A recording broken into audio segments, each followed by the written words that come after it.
Hασκέλ, thank you so much for accepting this request of ERT, of National Greek Television. Thank you so much. It's my pleasure. Thank you so much for taking the time and coming here to Israel to see everything through your own eyes. Okay, so what has to be done for Israel to withdraw from Gaza? I mean, just the exchange of the hostages, is this enough? So the first step of the negotiation or the hostage deal is about releasing a certain amount. Okay. That some people publicize 33. 33, yes. People in return for hundreds of terrorists who have committed the most horrifying crimes. For example, a terrorist who murdered a mother with her 2 daughters. Some really, really heartbreaking events. And releasing them is something that is splitting also the Israeli society. It's very painful, deeply painful.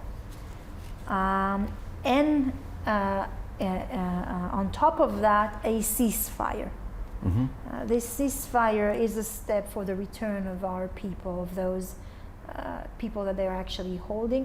I cannot go too much into details because it's very sensitive, and I'm trying to be very sensitive also to the families.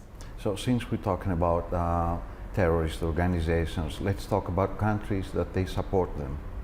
And in my mind is first of all Turkey, as it turned out to be. What's your opinion about Turkey's expressed positions the last months? Erdogan trying to make a neo-Ottoman country and saying Hamas is not terrorist, is like fighting for freedom. And what do you think that means for Middle East in general? Look, there's a few fields that we're battling on. And it's not just the fields and the enemy, but it's also in different levels. I'll try to explain. Look, our greatest enemy is Iran. Iran, for the last year, has been attacking us from 7 different fronts. Israel is the most threatened country in the world and the most attacked country in the world. And during this year, Iran has been attacking us on 7 different fronts.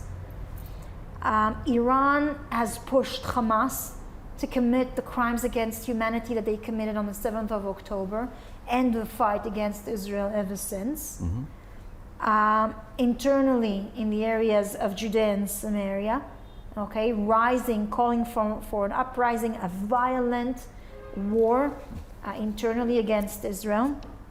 In Lebanon, yes. Iran for years now has been controlling Lebanon. They've infiltrated the country through an army called Hezbollah.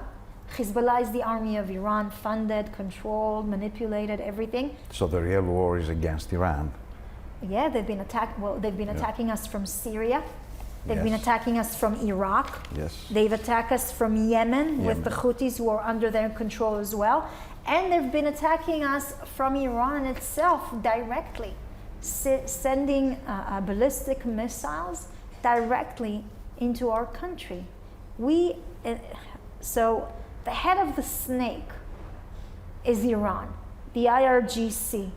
This is a violent, monstrous regime that doesn't just, Israel's not its only enemy. The crimes they're committing against their own people in Iran is absolutely heartbreaking. They've executed hundreds of people just this year. What they're creating all around the world, Israel's just a little devil. America's the big devil. That's their goal. But they're sending their arms in Europe, in Africa, in Central and South America.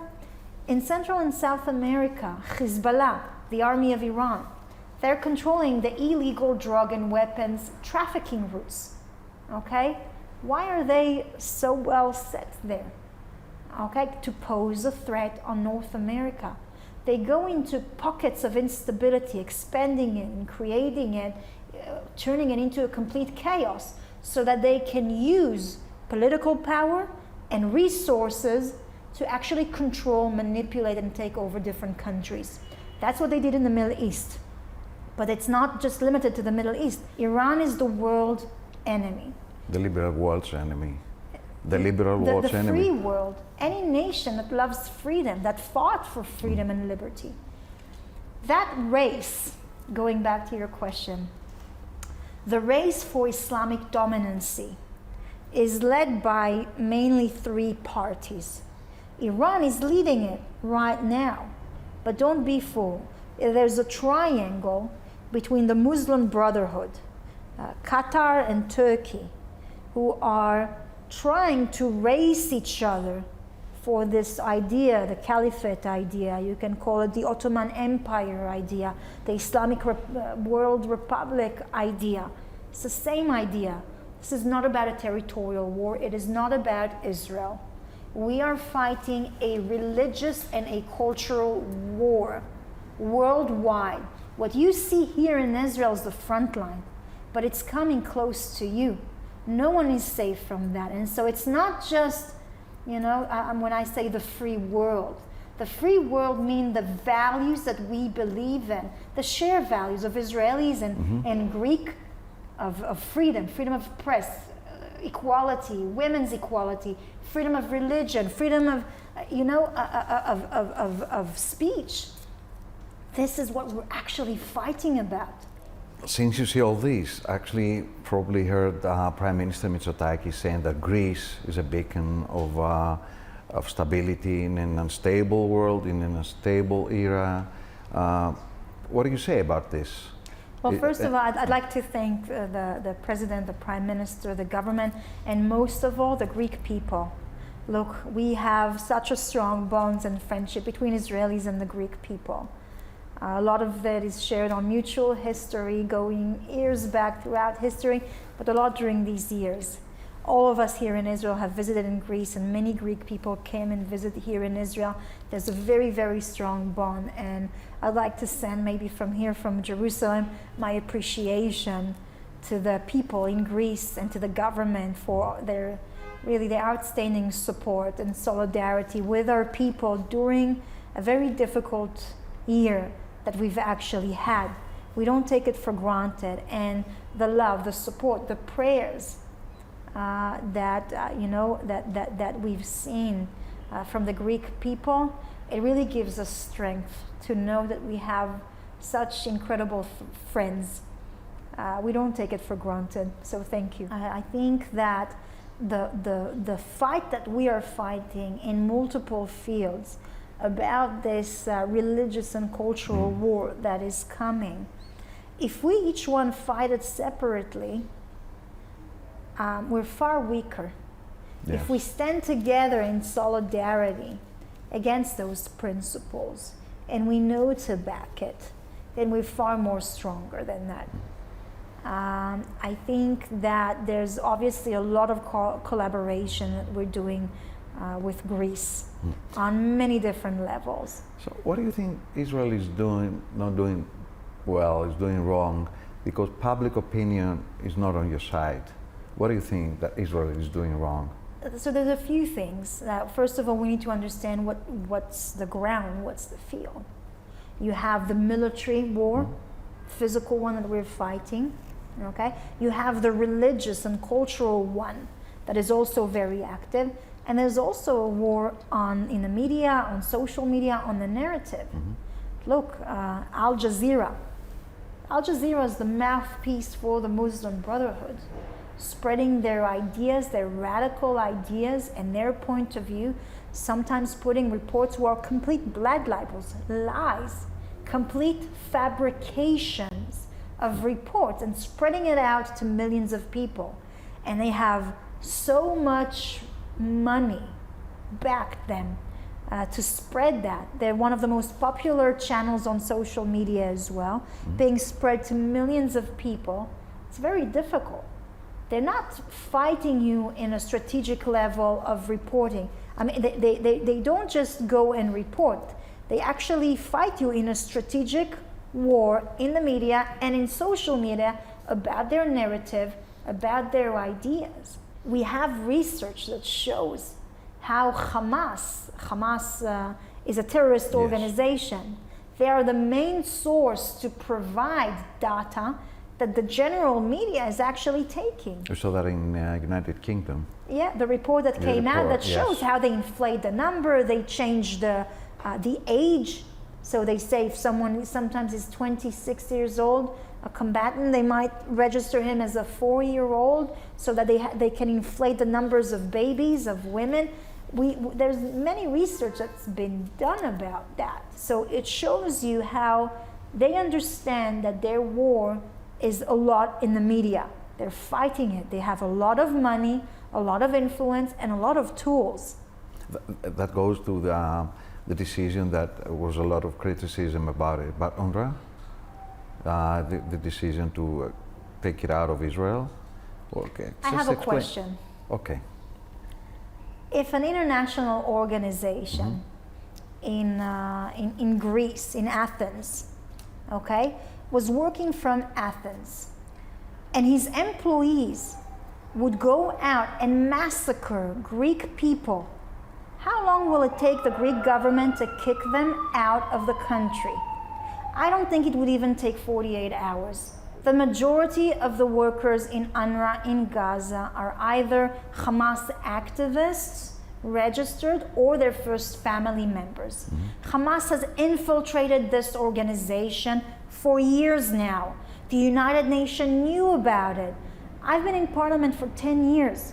For 10 years we've been sending documentation, evidence. After a year, when we've sent mountains of evidence for this corrupt organization, that a terrorist organization have infiltrated and controlled it, and the United Nations, you know what they did? And the international community? They tried to cover it up. They just try to swipe it under the rug. Why that? Why are they doing this? It's a good question. What's your explanation? It's a very good question, but the first thing it means to us that we cannot count on the international community to actually come into account and clean up this organization. And after a year, we did what any government would have done: get rid of a corrupt organization that a terrorist organization took over. The United Nations would do immense steps to clean up this organization. We wouldn't have needed this legislation. We wouldn't need to make these steps. Since you say talking about safe environment, let's go to Syria. Do you think this new government is a legitimate one? What do you think? I mean, it's obviously everybody remembers they're Al-Qaeda, ex-Al-Qaeda, if there is such a thing, like ex-Al-Qaeda or ex-ISIS. And I was wondering, the West, the whole of the West, of the liberal world, can stand like a jihadist state with borders on the Mediterranean? Every single week I send a warning to the international community. Don't be fooled by the beautiful declaration of those people. They're wearing ties now? Yeah, you can always change your suit. But the core of it, they are violent jihadists that for years have committed the greatest atrocity you can imagine with ISIS, with Al-Qaeda, with Jabhat al-Nusra, and other terrorist organizations. Those people don't change, and they don't change overnight. These are wolves in a sheep skin. And the beautiful word, this is a beautiful campaign. They speak the Western language, and they have great, communication advisors. We know that ISIS did a great job in social media and in the general media, okay? So they're doing a great PR work. And I send a warning. Don't be fooled by their beautiful word. These are jihadists. We have to look on the actions that they've actually doing and what they're doing in Syria, and we'll be following that up closely. That means that there is an urgent need to protect the minorities in Syria, the Kurds, and since the beginning we've been saying that. The Druze, the Christians. Yeah, what the Alawi as well. Yes, I don't know if you've seen all the images of what's been happening with the Druze, with the Alawi, with the Kurds. We are greatly concerned about what's happening with the Kurds. It's important to understand. The Kurds have been the backbone of the free world. Exactly. And the front line in fighting the most monstrous organization that was created, ISIS. They are the one who defeated ISIS. They paid the price for defeating ISIS.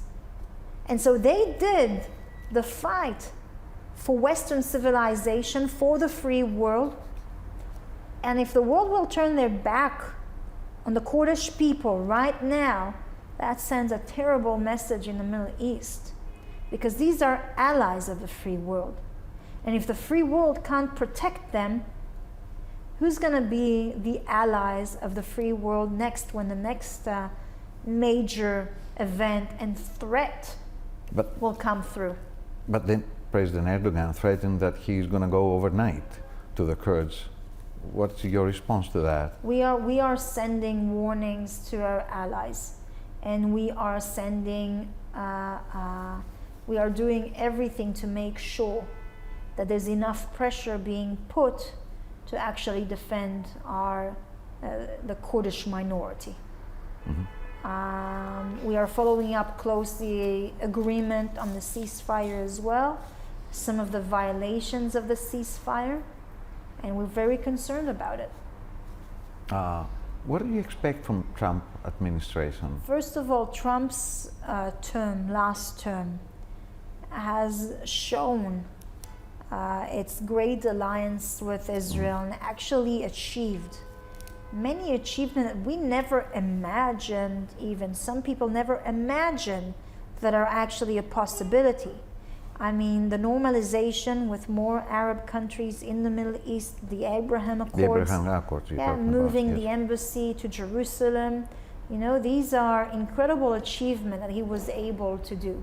So to draft 3+1, which includes Greece and Cyprus. 3+1 was also at the Trump administration. Israel, Greece, Cyprus, plus USA. So you know, so our expectations are very high for the continuation of this collaboration and this friendship together. My last question: you're the new generation of politicians. You are going to shape the new world. What do you say to the rest of the politicians? What do you say to the Greeks, actually, the camera? I think that many people in my generation needs to realize that we are facing a great threat to all of us. Mm-hmm. Something that our ancestor has fought and paid the price of blood in fighting for our freedom, for our liberty. And right now, these are the times that it is under threat. It's under threat of Iran and its strategic allies. I think that we have to wake up and open our eyes. Those threats are alive, and we have to work together to eliminate it for the safety of generations to come.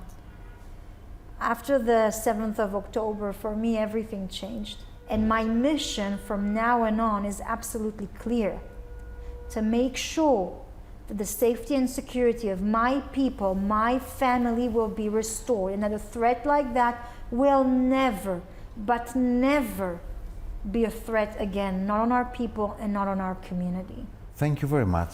Really, thank you very much for this. It's my pleasure. Thank you so much. Thank you very much. I'm really grateful for taking the time, actually coming here, learning it, seeing it through your own eyes to really understand our reality. Thank you so much.